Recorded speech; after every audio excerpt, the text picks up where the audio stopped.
Hi, welcome. If you're learning how to solve coding problems and you want clear explanations that actually make sense, you're in the right place. Today we're solving a fun little puzzle. How many ways can you express a number as a sum of unique powers? And I won't just solve the input for you, I'll teach you the general pattern too, so you can handle problems like this on your own. Imagine Naruto's training again, and Kakashi gives him a brain teaser instead of a mission.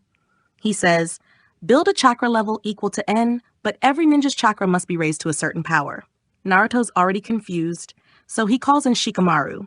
And of course, Shikamaru's like, shh, easy if you spot the pattern. So here's the problem in simple terms. You're given two numbers. Variable N is the total you want to reach. Variable X is the power each number must be raised to. You can use any positive integers, but you can't reuse them. For each number, raise it to the power x, and see if a set of those adds up to n. You need to count how many different combinations like that exist. For example, if n equals 10 and x equals 2, there's only one way. That's 3 squared plus 1 squared, which equals 9 plus 1. So the output is 1. Let's look at what kind of problem this is. Whenever a problem says how many different ways, that's a big clue. This is a counting problem, and that usually means recursion or dynamic programming. Next, the numbers must be unique. That tells us we can't reuse the same number. So it's a variation of subset sum. And since we're raising each number to a power, it's a little more specific. We're doing subset sum with powers. Finally, n goes up to 300.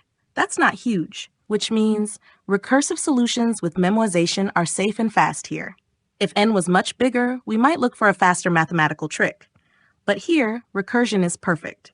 Here's how we solve it. Start with number 1. Raise it to the power x. If that value is less than or equal to the remaining amount, we have two choices. We can include it in our set. That means we subtract its power from the total and move on to the next number. Or we can skip it and try the next number without changing the total. We keep doing this until we either hit 0, which means we found a valid combination, or we go over the target, which means that path doesn't work. To avoid repeating work, we store each result using memoization. That way, we don't solve the same subproblem more than once. The code uses a helper function for recursion. It takes two inputs, the remaining total we want to reach and the current number we're testing.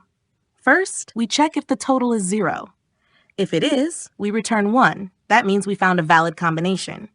Next, if the current number raised to the power x is bigger than what's left, we return 0. That path is invalid. Then we calculate the power of the current number. We call the function again in two ways, once where we include this number and once where we skip it. The total number of valid paths is the sum of both results, and we cache that result using the remaining value and current number as a key, so we don't redo that path later. Let's walk through an example. Say n equals 10 and x equals 2. Start with 1 squared, that's 1. Now we need 9 more. Next try 2 squared, that's 4. 9 minus 4 is 5. Then try 3 squared. That's 9, which is too big. That path fails. Backtrack. Instead, try 1 squared and then 3 squared. 1 plus 9 is 10. That works. So we found one valid way, 1 and 3. And there are no other combinations, so the final answer is 1. The time complexity is roughly n times the square root of n. This is because each number's power grows quickly, so we don't check too many of them. The space complexity is also n times the square root of n, because we're storing each result in the memo table. That's efficient and safe for n up to 300. Here's what to remember. When a problem asks for how many ways to reach a number, use recursion with memoization. If the numbers must be unique, think subset sum without duplicates. If the problem involves powers, you can limit how many numbers to check, and always memoize to save time. And that's the full breakdown. Try practicing this kind of problem a few times, and the pattern will start to click.